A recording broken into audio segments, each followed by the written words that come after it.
जय हिंद दोस्तों, स्वागत है आपका आज की क्लास में। तो आज की क्लास में हम लोग क्या देखेंगे कि क्लास 12 हिंदी गद्यांश पर आधारित प्रश्न कैसे आता है और पद्यांश पे कैसे आता है। ठीक है, तो आप लोग अगर चैनल पे नए हैं तो इस एमबीपी इंस्टीट्यूट को चैनल को आप लोग को क्या करना है बाबू, सब्सक्राइब कर लेना है। और इससे पहले हमने जीवन परिचय की वीडियो अपलोड की है, वो आप लोग जाकर देख लीजिएगा चैनल पे। बाकी आज की क्लास में देखेंगे गद्यांश और पद्यांश पर आधारित प्रश्न। हमने कहानी पर भी वीडियो बना दी है, जो आपकी कहानी है ना, बहादुर है लाठी है कहानी है, उस पर भी उस कहानी का सारांश कैसे लिखा जाता है, उद्देश्य कैसे लिखा जाता है, उस पर अभी वीडियो जस्ट आई है। तो अपने वीडियोज में जाइएगा, एमबीपी इंस्टीट्यूट के वीडियोज में जाइएगा, वहां पर आपको मिल जाएगा, उस वीडियो को भी देख लीजिएगा।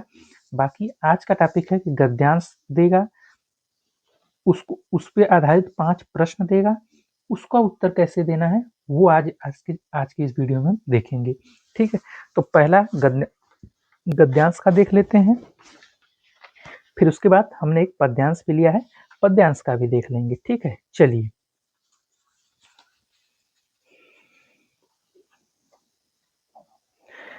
गद्यांश पढ़ते हैं। गद्यांश गद्यांश दिया है आपको, आपको देखना भी है कि किस चैप्टर से लिया गया है, ये भी आपको देखना है, क्योंकि उसी आधार पर इसका संदर्भ लिखेंगे। तो गद्यांश है कि यह अनुभव कितना चमत्कारी है कि यहाँ जो जितनी अधिक बूढ़ी है वह उतनी ही अधिक उत्फुल्ल मुस्कानमयी है। यह किस दीपक की ज्योत है, जागरूक जीवन की, लक्ष्यदर्शी जीवन की, सेवानिरत जीवन की, अपने विश्वासों के साथ एकाग्र जीवन की, भाषा के भेद रहे हैं रहेंगे भी, और यह ज्योत की सर्वोत्तम ज्योत है। 2024 में पूछा गया है। इस पे पहला प्रश्न पूछ रहा है, उपर्युक्त गद्यांश का संदर्भ लिखिए। रेखांकित अंश, इसमें कुछ भाग को आपको रेखांकित कर देगा, उसके नीचे अंडरलाइन खींच देगा और बाद में पूछेगा कि इसका आशय, इसकी व्याख्या कीजिए। और इसी से प्रश्न पूछेगा कि भिन्न भिन्न प्रांतों में भाषा में क्या अंतर देखने को मिलता है। तो इस प्रश्न का जवाब, जब आप इसको अच्छे से पढ़ेंगे गद्यांश को, तो आपको इसका उत्तर मिल जाएगा। और पूछ रहा है कि कौन सी ज्योति विश्व की सर्वोत्तम ज्योति है, तो इसका भी उत्तर इसी गद्यांश में मिलेगा। प्रस्तुत गद्यांश में लेखक ने किसके मुस्कानमयी जीवन का चित्रांकन किया है। इन पांचों प्रश्नों का उत्तर देखिए, इन 4 प्रश्नों का उत्तर तो गद्यांश से मिलेगा। पहला जो संदर्भ लिखेंगे आप, आपको संदर्भ के लिए इस चैप्टर का नाम, लेखक का नाम याद होना चाहिए, पता चलना चाहिए। वैसे आप पढ़ेंगे बुक को अच्छे से तो आपको पता रहेगा कि ये जो गद्यांश है किस चैप्टर से लिया गया है, उनके चैप्टर का नाम क्या है, उनके लेखक का नाम क्या है। ठीक है, चलिए आंसर फर्स्ट क्या लिखेंगे, प्रस्तुत गद्यावरण हमारी पाठ्य पुस्तक गद्य गरिमा में, आपकी बुक का नाम क्या है, गद्य वाले गद्य गरिमा में संकलित एवं प्रसिद्ध रिपोर्टाज और संस्मरण लेखक श्री कन्हैया लाल मिश्र प्रभाकर द्वारा लिखित रॉबर्ट नर्सिंग होम में पाठ निबंध से अवतरित है। देखिए आपको क्या लिखना है कि प्रस्तुत गद्यावरण हमारी पाठ्य पुस्तक गद्य गरिमा में संकलित एवं प्रसिद्ध रिपोर्टाज और संस्करण लेखक श्री कन्हैया लाल मिश्र प्रभाकर लेखक का नाम, और चैप्टर का नाम रॉबर्ट नर्सिंग होम में निबंध से अवतरित है। ठीक है, ये निबंध हो गया। अब रेखांकित अंश की व्याख्या क्या करेंगे, एक बार रेखांकित अंश एक बार फिर से पढ़ लीजिए। क्या है, देखिए यह किस दीपक की ज्योत है, जागरूक जीवन की, लक्ष्यदर्शी जीवन की, सेवानिरत जीवन की, अपने विश्वासों के साथ एकाग्र जीवन की, भाषा के भेद रहे हैं रहेंगे भी, और ये ज्योत की सर्वोत्तम ज्योत है। तो इसकी व्याख्या आप लोग को आपको नीचे देखने को मिलेगी। क्या है, रेखांकित अंश की व्याख्या। लेखक कहता है कि वृद्धा नर्सों में पता नहीं किस दीपक की ज्योत चल रही है, जीवन को जागरूकता से जीने की, जीवन को एक दिशा या लक्ष्य देने की, या अपने जीवन को दूसरों की सेवा में लगा देने की। ये नर्सें एकाग्र जीवन जीती हैं, उनमें एक विश्वास होता है। भिन्न भिन्न प्रांतों में भाषा का अंतर देखने को मिलता है और ये रहेगा भी, लेकिन प्यार और सेवा की विश्व की सर्वोत्तम ज्योति सबके हृदयों में जलती रहेगी। तो इस प्रकार थोड़ा सा ज्यादा, ये नहीं कि जितना सेंटेंस है उतना ही, थोड़ा सा अपनी भाषा में इसकी व्याख्या कर देंगे। ठीक है, देखिए इसी गद्यांश से तीसरा क्वेश्चन क्या इन्होंने पूछा है कि भिन्न भिन्न, तीसरा क्वेश्चन पूछा है कि भिन्न भिन्न प्रांतों में भाषा में क्या अंतर देखने को मिलता है। तो इसका उत्तर हमने यहाँ लिखा है, आप लोग देख सकते हैं इसका उत्तर। इसका उत्तर है कि भिन्न भिन्न प्रांतों में भाषा में भिन्न भिन्न अंतर देखने को, भिन्न भिन्न प्रांतों में भाषा में भिन्न भिन्न अंतर देखने को मिलता है। प्रश्न क्या था तीसरा, कि भिन्न भिन्न प्रांतों में भाषा में क्या अंतर देखने को मिलता है, मतलब कि भिन्न भिन्न प्रांत में भाषा भी भिन्न भिन्न होगी, यही अंतर देखने को मिलता है। चौथा क्वेश्चन देखिए यहाँ पर क्या था, चौथा क्वेश्चन, कौन सी ज्योति विश्व की सर्वोत्तम ज्योति है।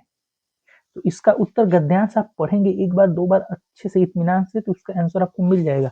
तो इसका आंसर है, सबके हृदय में एक अद्भुत ज्योति प्रज्वलित है, वह है सेवा और प्यार की ज्योति, यही विश्व की सर्वोत्तम ज्योति है।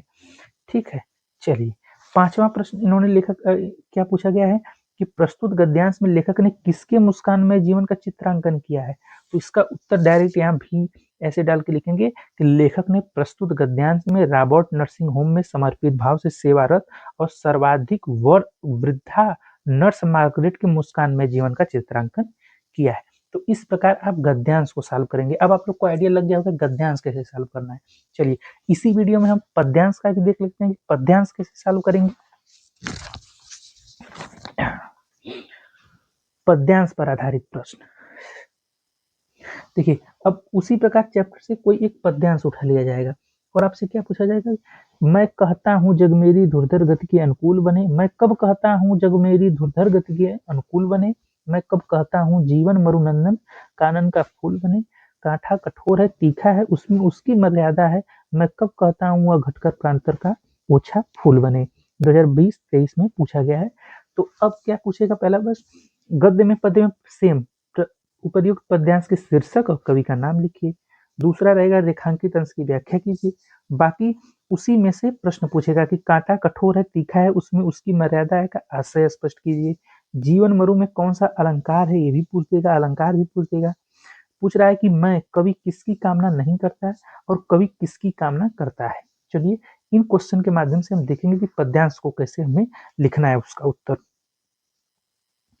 एक बार फिर से अपना पद्यांश देख लीजिए। ठीक है, देख लिए प्रश्न एक बार देख लीजिए, अब उसका उत्तर देखते हैं। पहला प्रश्न क्या है, उपर्युक्त पद्यांश के शीर्षक और कवि का नाम लिखिए। तो आप पढ़े होंगे बुक में, अच्छे से जब पढ़ेंगे तो आपको पता चल जाएगा कि किस चैप्टर से ये पद्यांश लिया गया है। तो अब क्या लिखेंगे, देखिए प्रस्तुत पंक्तियां प्रयोगवाद के प्रवर्तक सच्चिदानंद हीरानंद मास्यान अज्ञे द्वारा रचित पूर्वा काव्य संग्रह से हमारी पाठ्य पुस्तक के पद्य भाग में, किसमें है वो गद्य भाग में था, ये पद्य भाग में लिखेंगे अच्छे से कि प्रस्तुत पंक्तियां प्रयोगवाद के प्रवर्तक सच्चिदानंद हीरानंद वास्यायन अज्ञेय द्वारा रचित पूर्वा काव्य संग्रह से हमारी पाठ्य पुस्तक के पद्य भाग में संकलित मैंने आहुति बनकर देखा शीर्षक कविता से उद्धृत है। मतलब चैप्टर का नाम क्या है, मैंने आहुति बनकर देखा, लेखक नहीं कवि। तो किस चैप्टर से है, मैंने आहुति बनकर देखा कविता से उद्धृत है। अथवा इसका शीर्षक या कवि का नाम पूछेगा तो शीर्षक क्या है, मैंने आहुति बनकर देखा, कवि का नाम सच्चिदानंद हीरानंद वात्स्यायन अज्ञेय। अब रेखांकित अंश की व्याख्या एक बार रेखांकित अंश पढ़ लीजिए। क्या है कि मैं कब कहता हूँ जग मेरी धुरधर गति के अनुकूल बने, मैं कब कहता हूँ जीवन मरुनंदन कानन का फूल बने। अब इसका व्याख्या आप लोग को करना है, क्या लिखेंगे, इसका अर्थ आपको आना चाहिए पद्यांश का, न होगा तो आपके टीचर जब पढ़ाएंगे तो गद्यांश का अर्थ लिखना जरूरी नहीं, पद्यांश का अपना आप लिख लीजिएगा कापी पे, वो लिखाएंगे भी। कवि कहता है कि मेरी यह लेस मात्र भी कामना नहीं है कि संसार मेरी कठिन अथवा नारकीय जीवन गति के अनुरूप बन जाए और मुझे अपना जीवन व्यतीत करने में किसी प्रकार का कष्ट ना हो। अब मेरी यह अभिलाषा भी नहीं है कि मेरा जीवन रूपी शुष्क मरुस्थल देवताओं के उपवन नंदन कानन जैसी कभी न मुरझाने वाले पुष्पों से सुवासित हो जाए। रेखांकित अंश में क्या लिखेंगे कि कवि क्या कहता है कि मेरी यह लेस मात्र भी कामना नहीं है कि ये संसार मेरी कठिन अथवा नारकीय जीवन गति के अनुरूप बन जाए और मुझे अपना जीवन व्यतीत करने में किसी प्रकार का कष्ट न हो। और मेरी यह अभिलाषा भी नहीं है कि मेरा जीवन रूपी शुष्क मरुस्थल देवताओं के उपवन नंदन कानन जैसी कभी न मुरझाने वाले पुष्पों से सुवासित न हो जाए। तीसरा प्रश्न है, इन्होंने पूछा है कि तीसरा प्रश्न इन्होंने क्या कहा है कि कांटा कठोर है तीखा है उसमें उसकी मर्यादा, इसका आशय स्पष्ट कीजिए। तो इसका उत्तर आप कैसे लिखेंगे, देखिए थर्ड वाले का, इस पंक्ति का आशय यह है कि कांटे की मर्यादा अथवा श्रेष्ठता उसकी कठोरता और नुकीलेपन में ही निहित है। और पूछा है कि जीवन मरु में कौन सा अलंकार है, तो जीवन मरु में कौन सा अलंकार है, रूपक अलंकार। आगे मैं आप लोग को अलंकार छंद सब कुछ जो है आपके सब कराऊंगा इसके चैनल पे, उसको उसकी तैयारी चल रही है। छंद अलंकार इसकी पूरी जितना है पूरा उदाहरण सहित कवर करा देंगे और तब आप समझ पाएंगे कि जीवन मरु में रूपक अलंकार कैसे है। क्योंकि हो सकता है कि क्लास में पढ़ाया गया होगा, नहीं भी पढ़ाया गया होगा तो उसको हम कवर कराएंगे इस चैनल पे। ठीक है, चलिए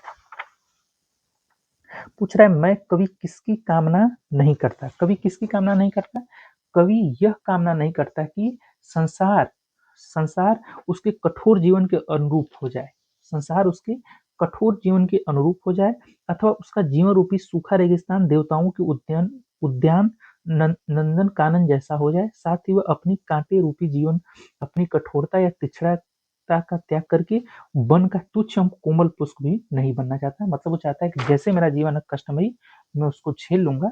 मैं एक कामना नहीं करता कि उसका कठोर जीवन उसके अनुरूप हो जाए, या उसका जीवन रूपी जो सूखा रेगिस्तान है वो देवताओं के उद्यान जैसा हो जाए। ये कवि की कामना है, ये कवि की कामना नहीं है। लेकिन कवि की कामना है क्या, ये अगले प्रश्न में पूछा है। कवि किसकी कामना करता है? कवि की कामना है कि उसके कठोर जीवन की स्वाभाविकता, उसकी यथार्थता बनी रहे। वह निरंतर संघर्ष करना चाहता है, क्योंकि जीवन की सार्थकता इसी में। वह क्या नहीं चाहता? वो ये नहीं चाहता कि संसार उसके कठोर जीवन के अनुरूप हो जाए। वो क्या चाहता है कि उसकी कठोरता जीवन की, उसके जो कठोर जीवन है वो बना रहे, क्योंकि जीवन की सार्थकता इसी में है, और वो निरंतर संघर्ष करना चाहता है। तो इस प्रकार आप गद्यांश और पद्यांश को क्या करेंगे, सॉल्व करेंगे। ठीक है, चलिए, बाकी आप लोग चैनल को सब्सक्राइब जरूर कर लीजिएगा, वीडियो लाइक कर दीजिएगा। ठीक है, धन्यवाद।